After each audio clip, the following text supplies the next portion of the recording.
Dans cette vidéo du chapitre 32 de mes notes de cours, je vais maintenant répondre à une question instantanée tirée de la section 2.2 de Séguin sur le potentiel électrique généré par des particules chargées. Il s'agit de la question instantanée 1 que j'ai intitulée « L'équipotentiel 0 d'un système de deux particules chargées ». Donc, on peut prendre connaissance de cette question instantanée-là à la page 149 de Séguin.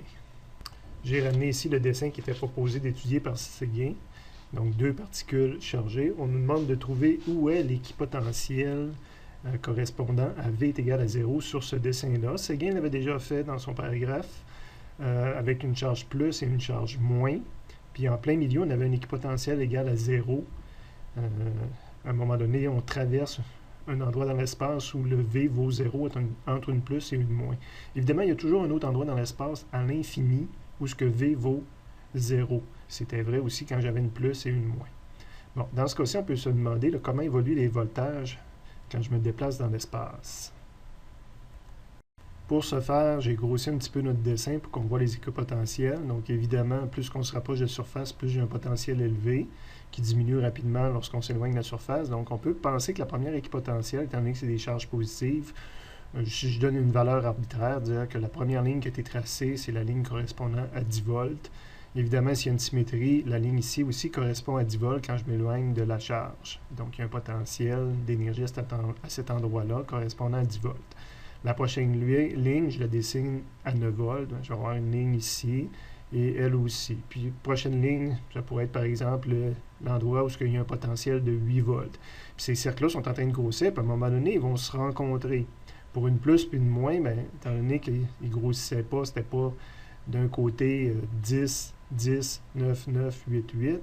Quand c'était une plus puis une moins, bien, c'était 10, 9, 8. Puis l'autre côté, j'étais rendu à moins 8, moins 10. Fait qu'à un moment donné, on passait par 0. Mais là, la façon que ça grossit présentement, c'est qu'ils vont se rencontrer au même chiffre. Donc, au centre, ici, il n'y aura pas une valeur de 0. C'est tout simplement qu'à un moment donné, il y aura un cercle.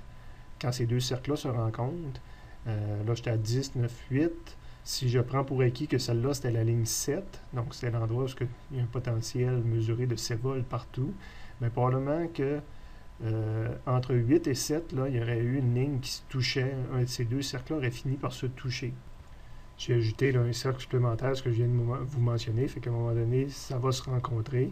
Donc ça, si c'était les 8 volts, les deux bleus ici, puis que ça, c'est la 7 volts, ben, quelque part entre 7 points que je me rencontrais. Puis c'est pas un potentiel 0. Puis il n'y aura pas de potentiel 0 à nulle part sur ce dessin-là à l'intérieur.